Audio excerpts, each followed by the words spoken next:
When you think of North Korea, you probably think of extravagant military parades, unnecessarily aggressive newsreaders, and Kim Jong-un's impeccable fashion sense. You probably don't think of footballing excellence, or not initially at least. The Democratic People's Republic of Korea, which isn't always quite as democratic as its name would have you believe, has been described as the most isolated country in the world. But it's also a country that is obsessed with football. North Korea famously reached the quarterfinals of the 1966 World Cup in England, where they recorded a major upset against Italy and raced into a 3-0 lead against Portugal, greatly endearing themselves to the English viewing public. The DPRK men's team qualified for a second World Cup in 2010, where they performed valiantly in a 2-1 defeat against 5-time world champions Brazil, only undone by a freak goal by Maicon from a seemingly impossible angle, before getting thrashed 7-0 by Portugal. Despite an expanded format in 2026, North Korea have failed to qualify for the upcoming World Cup, which is co-hosted by Canada, Mexico, and the imperialist pigs, the United States, possibly for the best. In the women's game, however, North Korea aren't plucky underdogs who qualify for the World Cup once in a blue moon. They are established powerhouses, especially at youth team level, where they are undeniably the best team in the world. When the United Nations states that the DPRK, quote, does not have any parallel in the contemporary world, end quote, they are referring to the country's appalling human rights record, but they could just as easily, and just as accurately, be referring to their under-17 women's team. North Korea beat the Netherlands 3-0 in the FIFA Under-17 Women's World Cup final last week, during a game in which they had 9 shots on target, and 26 in total, while restricting the Dutch team to just 5 shots, and only one which forced goalkeeper Kim Song-yong into making a save. A magnanimous Olivier Amelink, head coach of the Dutch Under-23 and Under-17 women's teams, conceded following the defeat that, quote, I don't think that we could have beaten them. I think the gap is simply too big to compete with them at the moment. They outplayed us throughout the entire match. End quote. It's the second time in as many years that North Korea have lifted the Under-17 Women's World Cup, and their 4th in total, which is twice as many as any other nation, in a competition which the likes of England, Germany, and the United States have never won. The DPRK had already thrashed their final opponents, the Netherlands, 5-0 during the group stage, at a tournament where they scored 25 goals, an average of over 3.5 goals a game, and only conceded 3. It was a similar story last year in the Dominican Republic, where North Korea's Under-17s beat England 4-0 in the group stage, knocked the United States out in the semis, and beat Spain in the final, only conceding 2 goals in 7 games all tournaments. It's not just North Korea's Under-17s, their Under-20s have also won the joint most Under-20 Women's World Cups, tied with Germany and the United States, including the most recent edition in Colombia in 2024, where they beat Argentina 6-2 and Costa Rica 9-0, with 8 different goal scorers in that game, and where they didn't concede a single goal in either the quarterfinal, semi-final, or the final versus Brazil, the United States, and Japan, en route to lifting the trophy. North Korea are also the reigning champions of the Under-17 and Under-20 Women's Asian Cups, further cementing their status as the best underage team in the world in the women's game. But just why are they so good? Why are their women's teams so much better than their men's? And why is their senior women's team, who've never reached a Women's World Cup semis, and who are currently ranked 10th in the world, not nearly as dominant as their junior sides? Well, these are all valid and intriguing questions, or I thought so at least, which have been put to me by several subscribers and channel members, and which few Western media outlets seem to be particularly interested in examining, so I thought that I'd take a stab at answering them. You too can become part of my burgeoning community of channel members, if you would like to support my work, either via the Alfie Potsama YouTube channel, or via buymeacoffee.com/AlfiePotsama, for as little as £2.99 a month, and then you can also help determine which videos I make on this and the Alfie Potsama YouTube channels next. There are links to both in the video description. Alright, that's the advertising done. Now sit back, relax, and join me on the not especially well-trodden journey to Pyongyang as we take a look at why the best young female footballers on the planet hail from North Korea, why the DPRK struggle to replicate that success in either the men's or the senior women's games, and whether North Korea are now sleeping giants sitting on an unprecedented golden generation of talent capable of taking the world by storm. One argument for why the DPRK is so successful in women's youth football is that the North Korean regime views it as a useful propaganda tool to enhance their reputation with domestic and international audiences. The theory goes that North Korea observed that women's football, and especially the early part of women and girls' development, was relatively neglected by most countries, and therefore identified it as having the lowest barrier to entry for them to become competitive and ultimately successful within the sport. The focus, it is claimed, is not on creating a pathway to professionalism or helping young players to hone their skills, as is the case in most countries, but on winning in the here and now so that their successes can be packaged and sold off as a victory for the regime. This is used to explain why North Korea is so successful at youth level, but less successful within the senior game, because the focus isn't on long-term development, but on instant results. Amusingly, this is the same criticism that was made of England's mentality within academies and the national youth setup for many decades, albeit with less sinister motives typically projected onto the FA and English clubs. It's also claimed that major incentives for players in their personal lives, like accommodation in Pyongyang, an immense privilege compared to life in North Korea's more impoverished provinces, along with other awards, provides young players with greater and more immediate incentives than those throughout most of the rest of the world.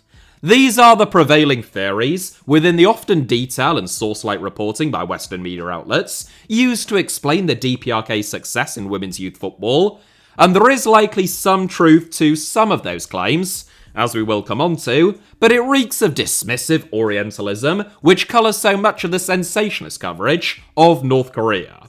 One article, by the Israeli online newspaper Ynet, for example, claimed that, quote, "Concepts like fun or joy in the game don't make it past the front gates," end quote, when referring to North Korean academies and training centres. That is just patently absurd. It's also frequently claimed that the North Korean teams are successful because they endure military-style training, they are incredibly physically fit, and they are highly organised, the implication here being that their success owes to their stamina and organisation, as opposed to their flair, invention, or technical prowess. This is a notion which can be very easily dismissed just by watching any of North Korea's games at the 2025 Under-17 Women's World Cup, where they scored the most goals of any team in the entire history of the competition, and played by far the most exhilarating and entertaining brand of football of any team at the tournament. It is true that the North Korean players appear to be physically very fit, never stop running, and have excellent defensive shape. The same can be said, of course, of almost every very good football team, but it's also true to say that their play is incredibly varied, full of joy and expression, one-touch passing, clever feints and body swerves, and brilliant finishing. North Korea's football doesn't fit neatly into the stereotype of a hyper-militarized society, which rejects any displays of individualism. Cho Il-son, who was part of the North Korean Under-17 and Under-20 teams that won both of their respective Women's World Cups just 2 months apart last year, played with a sheer dynamism, explosive enthusiasm, and set of attacking instincts that changed the atmosphere of the entire stadium every time that she got on the ball. Barney Ronay in The Guardian likened her to a teenage Wayne Rooney or Michael Owen, full of fearless direct running, an eagerness to take players on, and an unrelenting sense of self-belief. At the 2025 Under-17 Women's World Cup, it was forward Yoo Jong-hyang and young prodigy Kim Won-sim, possibly the most talented 16-year-old and 15-year-old female footballers in the world right now, who caught the eye with their mazy runs and unerring finishing in front of goal as the two leading candidates for the tournament's Golden Boot and Golden Ball. When interviewed, North Korean players will always emphasise the importance of their team and credit their teammates for their own successes and individual accolades. This is often presented in quite sinister tones, though it is, of course, how the vast majority of footballers from all countries respond when presented with individual awards or when interviewed after matches. The frequent mentions of the dear leader, admittedly perhaps, are a little less common. A far more likely explanation for North Korea's failure to transfer youth team success over into the senior game, and for some of their difficulties in terms of development as players enter into their 20s, is the country's lack of a highly competitive professional women's league and the inability of their players to go and compete overseas. In response to North Korea's test launch of Hwasong-15 in November 2017, the country's first intercontinental ballistic missile, or ICBM, that is theoretically capable of reaching the United States mainland, the United Nations unanimously adopted a sweep of new sanctions on the DPRK. United Nations Security Council Resolution 2397, adopted just the following month, ordered all UN member states to repatriate any North Korean nationals drawing an income in their territories, so everyone excluding defectors, within the next 24 months, in addition to prohibiting UN member states from issuing any future work authorizations or permits to North Koreans. These sanctions were further tightened by UN Resolution 2515 in 2020. You may recall that, prior to this, there were a spate of North Korean footballers who made unprecedented moves overseas. Although several Japanese-born ethnic Koreans eligible to represent North Korea have played abroad in the past, most notably brief Bundesliga forward Jong Tae-se, who was made famous for his tears during the national anthem at the 2010 World Cup, before the 2010s, only a handful of native North Koreans had ever played football outside of the DPRK, and exclusively in Russia, China and Serbia. In the 2010s, however, Pak Song-chol and Cho Myung-ho joined clubs in Cambodia, Jong Il-gwan and Pak Kwang-ryong joined clubs in Switzerland, and Cho Song-hyuk and Han Kwang-song made high-profile moves to Italian clubs. Kwang-song, most notably of all, made 7 appearances in Serie A, Italy's top flight, while playing for Cagliari as a 19-year-old, before he was signed by Juventus. All of these unprecedented moves were brought to a grounding halt by sanctions. Han Kwang-song, dubbed the North Korean Wonder Kid, effectively disappeared, with reports that the combination of sanctions and North Korea's extremely stringent COVID-19 travel restrictions had left him stranded at the North Korean embassy in China for between 2 to 3 years, before he resurfaced in a 2026 World Cup qualifier against Syria, when North Korea's first travel restrictions were finally lifted. Now North Korea's entire men's and women's national teams, at all age groups, play their club football in North Korea. Whereas other countries' best players are snapped up by the biggest clubs, with the best facilities, in the most competitive leagues at a relatively early age, like England's WSL or America's NWSL, the DPRK's best players are left to stagnate. Japan, by contrast, who are the strongest women's team in Asia, alongside North Korea, at both youth team and senior level, not only have a comprehensive professional women's league of their own, over half of their senior squad play their club football in England, including almost their entire starting 11 at times, whilst others play in Spain, Germany and the United States, 3 of the world's strongest women's leagues. It's a similar story with Canada, Sweden, and virtually all of the world's leading women's teams, with the sole exception of North Korea. From that perspective, it is actually fairly remarkable that North Korea's women's team are still ranked as the 10th best in the world, above the likes of Italy, Norway, and the Netherlands. I suspect that accounts for most of the gap between the performances and successes of North Korea's youth teams and their senior team, and I think that it is extremely plausible to imagine that if North Korean girls from the ages of 18 or 19 onwards had the same pathways and development opportunities as English, Japanese, Spanish or American girls of the same age, then they may well be just as dominant at senior international level. Yoo Jong-hyung and Kim Won-sim, 2 of the recent stars of North Korea's Under-17 Women's World Cup success, who I described only a moment ago as being possibly the most talented 15 and 16-year-old female footballers on the planet, most likely won't still be the most talented players in their age group at either 25 or 30, because they will never have played regular club football outside of the DPRK. Elsewhere on the internet, you will find even more far-fetched and dismissive explanations for North Korea's success. Common themes include accusations that they are lying about the age of some, if not all of their players, which is also presented as an explanation as to their failure to replicate their youth success at senior level, that they are lying about the sex of some, if not all of their players, as in, they are actually boys or men, or the age-old trope that North Korea's players are simply more motivated than anyone else is, because if they don't win, they will be killed, or at the very least tortured. Now, the DPRK are of course no strangers to executions and a bit of draconian punishments, with some very well documented evidence of both over the years, but as I covered in a video about North Korea's 2010 World Cup team, who it was claimed by several media outlets have been sent to prison camps or tortured upon their return from South Africa to Pyongyang, there is little to no evidence of North Korean footballers, men or women, young or old, being imprisoned, tortured or killed as a result of poor results or performances.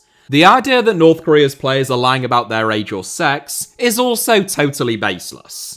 It seems to me that these are presented in an effort to somehow dismiss or easily diminish North Korea's excellent young women's footballers, exhibiting a remarkable lack of curiosity to my mind about the reality of why things happen, in this case, North Korea producing immensely talented young players, which is so much more interesting than the myths. There is good reason to believe, for example, that North Korea's interest in women's football began because of Kim Jong-il several years before he replaced his father, and North Korea's founder Kim Il-sung, as the supreme leader of the DPRK. Kim Jong-il was confirmed as his father's heir apparent in the early 1980s, by which stage he had been running the country's propaganda and agitation department for more than 10 years. That is the pre-leadership role that North Korea's second supreme leader is most synonymous with, but during the 1980s, he is also reported to have taken over management of North Korean athletics and sports. Women's football was in the doldrums at this time. Several countries only lifted bans on women's football during the 1970s, and though Italy hosted an unofficial Women's World Cup, with just 7 teams in 1970, it wasn't until 1991 that FIFA sanctioned the first official Women's World Cup. In 1986, Norwegian woman Ellen Villa shocked the FIFA Congress by giving a speech in which she described the way in which FIFA and other governing bodies had neglected women's football, calling for a Women's World Cup and participation in the Olympics. In many ways, North Korea was ahead of the curve. Under Stalin, women were discouraged from playing several sports, including football, in the Soviet Union and in most Soviet-aligned nations, but following the 1956 August faction incident, in which leading North Koreans within the Soviet Korean faction tried and failed to overthrow the supreme leader Kim Il-sung, North Korea began to exercise greater autonomy from the USSR, including in women's sports. I wouldn't say that it was the main point of divergence. That was probably Soviet denunciation of personality cults post-Stalin, and the DPRK's full embrace of them, but it was one of them. April 25, the biggest and the most successful football club in North Korea, which is owned by North Korea's Ministry of Defense, founded North Korea's first official women's team in 1985, before, on the orders of Kim Jong-il, 18 women's teams were formed later that year. It helped that North Korea's neighbours, China, were also relatively early adopters of the women's game, lifting the first AFC Women's Championship, now the AFC Asian Women's Cup, in 1986, and hosting the 1988 FIFA Women's Invitational Tournament, which was the precursor to the FIFA Women's World Cup. The Soviet Union's women's football team, by contrast, was only founded in 1990, less than 2 years before the USSR collapsed. By the early 1990s, North Korea already had one of the strongest women's teams in Asia, winning bronze at the 1990 Asian Games, where they beat South Korea 7-0, reaching the semi-finals of the AFC Women's Championship in 1991, where they put 20 goals past Malaysia and Singapore in the group stage, and the final of the 1993 AFC Women's Championship, where they suffered their only defeat against China. In 1989, Kim Jong-il is reported to have stated, quote, "We should develop women's football. Recently, the skills of our women's football team has improved somewhat. They may be able to win international tournaments in the near future if they keep working hard." End quote. The pressure was on Kim Jong-il's sporting remit at this time, as South Korea, which had just transitioned into a democracy, successfully hosted the 1988 Summer Olympics in what was viewed as a major domestic and international PR victory for Seoul, and a huge blow for Pyongyang. North Korean claims, published in the state-controlled newspaper the Pyongyang Times, that, quote, If the Olympic Games were to be held in South Korea, many sportsmen and tourists of the world would meet death, infected with AIDS, end quote, surprisingly didn't materialise. It wasn't until 1998, 9 years after their first game, that the DPRK women's team played their first official fixture in North Korea, a 0-0 draw against Australia in front of a reported 58,000 people at the Kim Il-sung Stadium. At the time, this was an abnormal attendance within the women's game, at least outside of the United States, exceeding any Women's World Cup attendance with the sole exception of the final in Guangzhou in 1991. It was a similar story within North Korea's domestic women's league, where there are no publicly available attendance figures, but North Korean players are described as being national stars, who would repeatedly be stopped by fans on the streets. The makeup of North Korean football crowds, both men's and women's, in terms of their degree of autonomy in choosing to attend games, is a subject of great speculation and debate. But organic or not, North Koreans had a greater level of interest in women's football 3 decades ago than almost any other country on Earth. There was even a 3-part North Korean TV series titled Our Women's Soccer Team, which was a television drama following the fictional lives of a dramatised version of North Korea's national women's team, produced by North Korea's only female film director in 2011. 좀 달라요. 볼? 발로 한번 투사해볼까? 발로도 투사할 수 있나요? 발로도 투사할 수 있지. 다시 있으면 거기서 한번 투사해보래요. 해보래요. 바람속도 약 1m, 고리 10m, 각도 40도. 자신 있어요? 보기나 해. 뻔한 걸 뭐.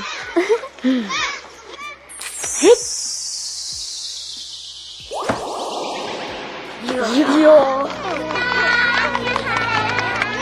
자, 이래도. North Korea produces about one new television drama a year, so the choice of subject matter is highly selective.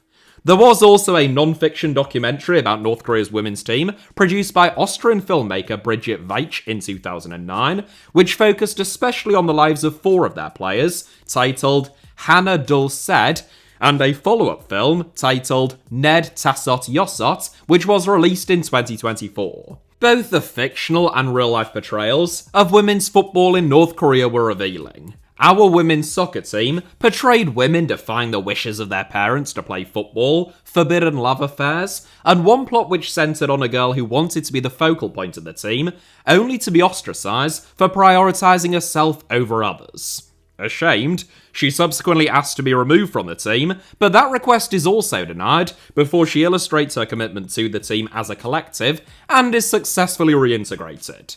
Hannah Dul Said, meanwhile, shows the sacrifices and motivations of the players in North Korea's women's team, or at least those that they were willing to volunteer on camera, such as having abortions during their playing days due to their commitment to the national team and not wanting to put their careers on hold, and repeated references to Kim Jong-il and wanting to please him with their results and performances. All 4 of the protagonists retire prematurely following the disappointment of losing 3-0 against Japan and failing to qualify for the 2004 Summer Olympics. One of the 4, Ri Yang-ok, has been a FIFA-listed referee since 2005 and even refereed at the 2019 Women's World Cup in France. I must admit, though I have watched as much of Hannah Dul Said as is publicly available, I haven't been able to find and therefore watch Our Women's Soccer Team, so my description of that is based solely upon reports by those who presumably have published elsewhere. I would never want to mislead you about my degree of understanding when it comes to North Korean television dramas. Now that's one of my 3 or maybe 4 strict rules on this channel. Following Kim Il-sung's death in 1994, which actually earned him a promotion from Supreme to Eternal Leader of North Korea, Kim Jong-il's promotion to Supreme Leader cemented North Korea's focus on the women's game. Among other things. Again, I wouldn't say it was the main aspect. Under Kim Jong-il's leadership, boys and girls began playing football in school from an early age, regional scouts would make note of the most talented youngsters, who were then picked up by either one of the many army teams or, in the case of the best, Pyongyang's Central School of Excellence. The results were emphatic. In 2006, North Korea made their Under-20 Women's World Cup debut in Russia and won the entire tournament, beating France, Brazil, and eventually China 5-0 in the final. 2 years later, at the first ever FIFA Under-17 Women's World Cup in New Zealand, North Korea emerged victorious once again, this time seeing off Denmark, England, and finally the United States during the knockout stages. There was immense excitement around this crop of young North Korean girls and their prospects within the senior game, and for good reason. At the 2010 AFC Women's Asian Cup, where North Korea only lost on penalties against Australia in the final, there were 9 teenagers and 13 players aged 21 or below in North Korea's 23-woman squad. At the 2011 Women's World Cup, however, where North Korea's young guns, with only 6 players in their entire squad over the age of 21 and just 1 over 25, were expected to announce themselves to the world, they instead exited in disgrace after 5 of their players failed doping tests. North Korea were fined $400,000, which was the exact same value as their prize money, and banned from competing at the 2015 Women's World Cup, by which stage many of their golden generation would have been coming into their supposed primes. It was a monumental setback for the women's game in North Korea, compounded by failure to qualify for the 2019 Women's World Cup, missing out to rival South Korea solely by virtue of goal difference. 3 years later, North Korea withdrew from 2023 Women's World Cup qualifying, unable or unwilling to fulfill fixtures, owing to the country's strict COVID-19 travel restrictions. What all of that meant was that, following their first wave of dominance at youth team level, North Korea's women's team didn't appear at 3 successive Women's World Cups, being banned from one, withdrawing from one, and failing to qualify despite not losing any of their 10 qualifiers for the other. This, again, would seem to be a fairly compelling explanation as to why North Korea's success at senior level hasn't quite matched up to their youth team exploits. North Korea's current crop of incredibly talented youngsters, meanwhile, are in large part a byproduct of the Pyongyang International Football School, which was established in 2013. A state-of-the-art national training centre for both boys and girls, which you can visit and even participate in training sessions on guided tours. Maybe a video for the second channel there. The Pyongyang International Football School is where North Korea's most talented youngsters, between the ages of 7 and 17, gain their football and academic education. The academy lies adjacent to the Rungrado 1st of May Stadium, which is recognised as being the second largest stadium in the world by capacity, and students live in on-site accommodation. North Korea's current golden generation in the women's game, and, as we are about to touch upon, probably their best ever men's youth team as well, are viewed as a vindication of the Pyongyang International Football School and their methods. Not only has the Pyongyang School provided North Korea's most talented youngsters with excellent coaching and facilities, it is also just about the most centralised national training centre in the world.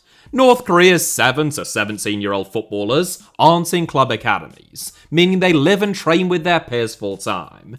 The end result is a group of players, as in the case of North Korea's under-17s, who have been part of the same group for many years, some of them since they were as young as 7. When commentators on North Korean youth games sometimes remark about the team's togetherness and understanding, which is sometimes attributed to Juche ideology or some kind of fundamental national identity or ideology, it likely has a lot more to do with the simple fact that they have been forming these relationships, both on and off the pitch, and that degree of familiarity day in, day out, for several years. This isn't the case with the vast majority of national teams.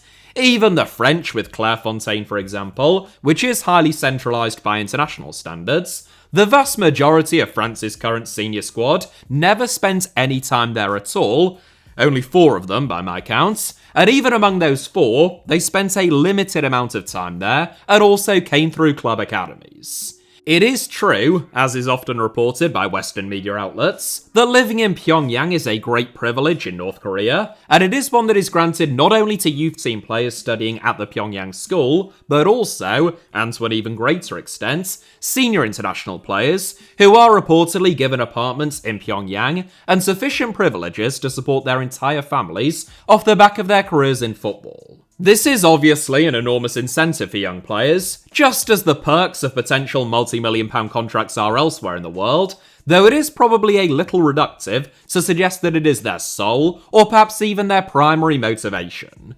North Korea's senior women's team, it should be said, have roared back following the lifting of the country's draconian COVID-19 restrictions, and more than a decade of setbacks, having only tasted defeat once, against Japan, in over 2 years. In fact, the last time that the Eastern Azaleas, as they're known, lost against anyone other than Japan was in August 2018, when they were undone by China in a group stage game at the Asian Games, after they had already qualified for the knockout stages.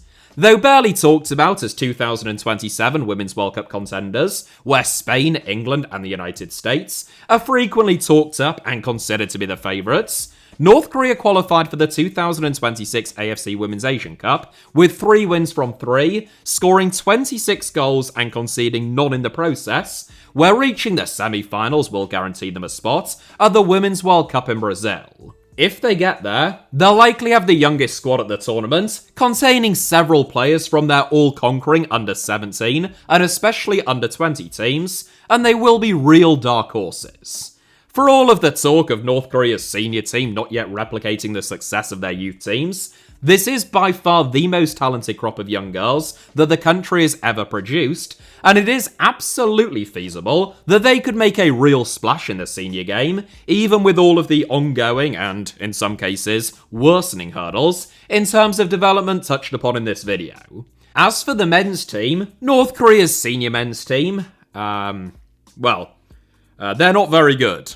They haven't reached the knockout stages of the Asian Cup since 1980, they finished below Kyrgyzstan in 2026 World Cup qualifying, and they are currently ranked 120th in the world, sandwiched between Sudan and Sierra Leone. Their under-17s, however, are currently in action at the FIFA Under-17 World Cup, which is held annually in Qatar, where they progressed from the group stage following a 1-1 draw against reigning Under-17 World Cup winners Germany.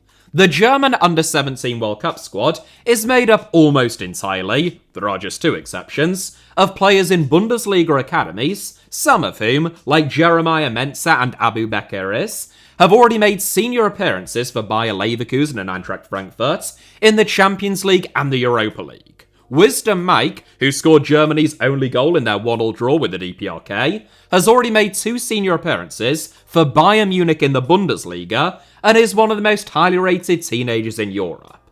This is who North Korea's under-17 men's team have just drawn against. Since then, they have knocked Venezuela out in the round of 32, teeing up a round of 16 tie with North Korea's rivals Japan. The evidence suggests that in both the men's and the women's games, North Korea are sitting on a golden generation. It's just that the men's game is extremely competitive at all levels, and in almost all countries, whereas so many countries still neglect the women's game that, in just treating the two equally, North Korea have the best youth, and one of the best senior women's teams on the planet. So, no. North Korea probably don't just win the Under-17 Women's World Cup so often, because they are secretly all 30-year-old men who have been told that they will be killed if they return to Pyongyang empty-handed. Now, before I am accused of being a useful idiot for Kim Jong-un, as happened the last 2 times that I made videos about North Korea, looking at where their 2010 World Cup squad is now, and where the reports that the DPRK falsified footage in order to claim to their citizens that they had won the World Cup was true, spoiler, it wasn't. That is not to say that bad things don't happen in North Korea, they very obviously do, and farcical as it is that I feel obligated to point this out, I am not a fan of totalitarian regimes. There, I said it. Lock me up and throw away the key. I just also don't think that it's useful to exploit that information vacuum in order to perpetuate completely baseless myths, and often quite dehumanizing myths, about an entire population of people who are already subject to intense repression, and I think that the reality of the situation, insofar as it is possible to ascertain with a country as isolated as North Korea, is often a lot more interesting. As in this case. I would imagine that most of this video constituted wholly new information for most of you who watched it, or at least those of you who made it this far, and it would still be wholly new information if you were to read the majority of reports about North Korea's incredible success at youth team level within the women's game, which rarely go much deeper than North Korea bad. I mean, we get that, but why do they keep winning the Under-17 Women's World Cup? Anyway, that's what I tried my best to answer in this video. Hit the like button if you enjoyed it. Consider becoming a channel member, either via the Alfie Potsama YouTube channel or buymeacoffee.com/AlfiePotsama if you're a fan of my videos. If enough of you do it, then I will consider financing a trip to the Pyongyang International Football School and participating in a training session for my second channel. And let me know your thoughts on today's video down below in the comments. Obviously, make sure that you're also subscribed to HITC Sevens and the Alfie Potsama YouTube channels, the third best and the best channels on all of YouTube, both of which should be about to appear on your screens now, along with a couple of videos that you might enjoy watching after this one. You can also follow me on social media, like close friend of the channel Rihanna does of course, via the username @HITC Sevens on most platforms, should you wish to do so.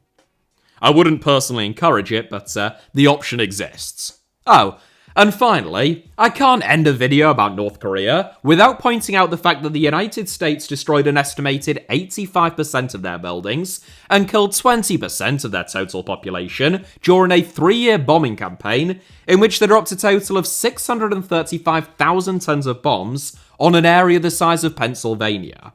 That is 10 times as many bombs, in tons, as Germany dropped on the UK during the Blitz, and more than the US dropped in the entire Pacific Theatre, including 2 nuclear bombs dropped on Japan during the whole of World War II. Which is quite a lot, isn't it? I feel like the scale of devastation wrought during the Korean War often isn't fully or sometimes even remotely understood, but it was truly extraordinary. Anyway, on that light note, that is all from me. I hope to see you all very shortly, but until then, please take care out there. I love you all dearly. Cheers.